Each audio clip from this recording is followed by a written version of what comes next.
Marie Poulin is talking about pee on Twitter. Tim Ferris shows his human side on YouTube, and Ali is talking about wisdom, stoicism, and life in general. Want to know what is going on? Well, let's talk about what has happened in the world of human performance, productivity, and philosophy. David Perel, in a conversation with Danny, talks about checklists and challenging jobs like flying a plane and surgery, and later on brings up that it gets rid of things you don't need, as we need to get rid of what we don't want, which we know is part of essentialism, but it was also brought up in a different way on the Colin and Samir show with Erag, when they said, don't get good at something you don't want to be good at, which linked with Ali's wisdom conversation mentioning preferred indifference, which again is saying just because it is different doesn't mean you should chase it. Jim Quick also bringing up the idea of essentialism in his podcast about how to win in the next 6 months with 6 A's. Assess, accept, aspire, act, acts, which is the essentialism step, and then add. But adding things is not always good, as Shiva spoke about in her talk about being addicted to the answers. Her story is really interesting in how OCD was shaping obsessive thinking, creating habits, and suggesting the overthinking and need for answers we have in the information age is becoming more common, potentially increasing our stress and anxiety levels, which is where Mariana's video can be helpful, looking into an organized mind, the book she is reading, which speaks to cognitive overload, looking to organize your mind using categories, sorting, brain dumps, avoiding rehearsal loops, managing multitasking and multi-part sequences, like projects, and mentions brain extenders, like the idea of a second brain from Tiago Forte, which I have been talking about in the note-taking series. Now, Nathaniel said, a cluttered mind equals a cluttered life, but what actually is clutter? Well, Kerry in her talk goes over physical, digital, mental, and emotional clutter, but says something that I had to make into an atomic note. Clutter is postponed decisions. Now, to organise that clutter, Robert suggested everything having its own place in the physical and digital world, which Matthew agreed with on his bookshelf tour, mentioning what you surround yourself with determines who you are, trying to keep himself young with figures and comics in his room. Slice of Light then reinforcing a declutter habit for minimalism, also saying things should have a place, but includes we should build habits around cleaning things up regularly so we don't do it all at once, or a heavy lift as Tiago would call it. Building those habits to form an identity is what Adeline was talking about on the Finding Mastery podcast, where she explores her story in female wrestling, getting through the stereotypes and focusing on her development, not comparing it to others, which we all love to do. Social media being the obvious place to find comparisons, which is where social proof strikes again. James talks about increasing scammers on videos in the comment sections because it is working for other scammers. More try it out, and the more it works, the more people do it, which leads to Veritasium's video about learning and learning styles being a myth.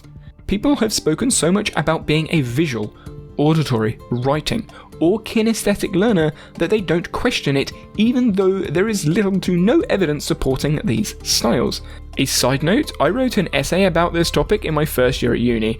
It was great fun and it was great to research, but it comes down to a combination of styles that makes the difference, like living in your notes or having a lifestyle that supports it, which the Pioneer reinforces using exercise lifestyle as an example, saying your body will adapt to the life it lives, so live an active life and you won't need to go to the gym just as much. How to do that though is another question, because it depends.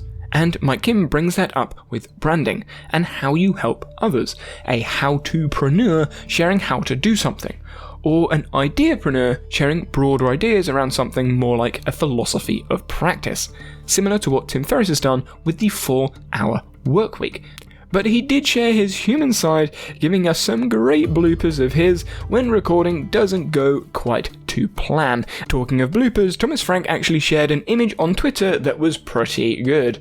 Not a blooper per se, but certainly showing his human side. Cole, on the other hand, went morbid, saying we will all die, which is very true, but says that life should be about experience and we should find attachments, family, friends, loved ones to live and experience life with, but as Nathaniel brings up, happiness doesn't have a definition, and he explored parts of the world that are happy and found a Dutch word, gezellig, translating to cozy, fun, and that finding value in pausing and sharing the moments brings a sense of social warmth and happiness. But that can easily disappear with self-criticism, worry, doubt, and limiting beliefs, and Stephen goes over those, bringing up an interesting term, cognitive choking, which was quite visual for me when I first heard it, but it was useful to get in my head, and also goes on to say growth mindset, or having a positive mind, leads to calm and neutral self-talk, which can then lead to flow and potential happiness. But self-criticism, worry, etc. is likely to be impacted by social media, and the Healthy Gamer speaks on this when talking about narcissism in our world, and that people that have internal insecurity that need external validation will go to social media for that validation. As they are the center of their world, it can create some challenging online environment which could contribute to the comment from the minimalists saying social media makes the world worse because people are fake online, to which I would say Mark Manson's article is a good read, something I brought up in last week's recap, and the situation with Captain Sinbad wouldn't have happened without social media. He did a Q&A with his channel partner who he found on social media on his channel and said the first 80% of shots when they worked together were unusable. But instead of giving up, he let it go and let him try again and again, and now the channel is booming, which comes down to narrative. Seth says that yes, social grooming is out there, stories being told, narratives being spun for their own benefit, be it personal or business, but we shouldn't make ourselves live in those narratives all day. To learn from the past, we need to look back there once in a while, rather than at the present, talking about the potential future. But looking into the future, our brain is always changing through neuroplasticity. Chemical signals, structure, and function all change with learning, which Lara spoke about, and Sandrine supported, saying 700 neurons can be grown in a day depending on diet, exercise, sleep, sex, age, and so much more. But remember from last week about pruning. We can lose it just as easy. Brightside gave 9 proofs of brain growth, just supporting the experts using, I hope, rigorous research, as Seth blogged about how rigor is a combination of expertise, awareness, and flexibility, and it's often in short supply. The brain's development has many factors, and chronic stress is an obvious negative, which Stephen wrote about, mentioning cognitive framing can reduce the amount of stress we have. So changing the narrative we have in our heads, which Sarah spoke about in the Flow Research podcast, talking about narrative, cognitive biases being unconscious blind spots, and training the brain, which means talking with others or talking with ourselves. She brought up therapy and included that you are never too late in learning. You are just in time for you, as a way of cognitively reframing things. But pain can't be reframed easily. However, pain can increase performance.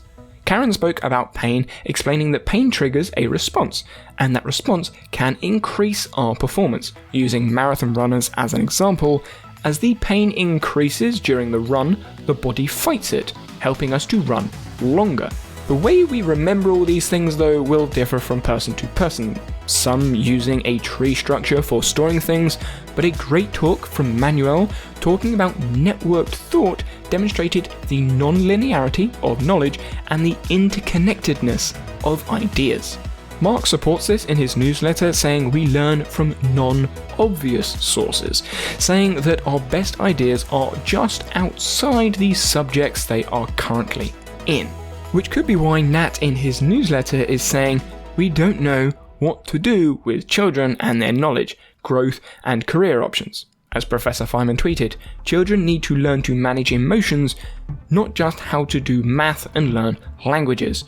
As Adam Granted also tweeted, asserting an opinion doesn't make it true, so be aware of conviction masquerading as knowledge and look at the reasons behind what is said instead. Like Project Elon brought up when getting feedback from lectures, don't just accept it and move on. Ask for the reason behind it and how to improve, which you may need to push for depending on the lecturer, which RJ backed up when talking with Matt Diavella on the Ground Up show, saying you need to push for professionalism in all the work you do, and not to give up on what you want, going all the way back to the beginning of this recap about essentialism and checklists. But planning all this might be a challenge. Not if you're like Marie and find pee breaks and eating breaks annoying, wanting to use all the minutes in your day to do the work, which isn't advisable, according to Ashley. She spoke with Mike on the podcast saying that rough time scheduling is better than granular, which Stephen agreed with, and that avoiding time poverty can lead to happiness. So Marie's schedule looks pretty on point for that happiness thing Nathaniel was talking about earlier, but time blocking and days worked are always linked. Last week, the 4-day work week was being brought up loads, and again being tweeted about by Academic Decisions, leading to an article from Iceland, saying the 4-day work week leads to happier and more productive workers as long as they can focus, which could be hindered by your response inhibition, which is an executive function of the brain, how to ADHD was talking about, which is where some people just can't seem to focus and get distracted due to their level of effectiveness of the response inhibition.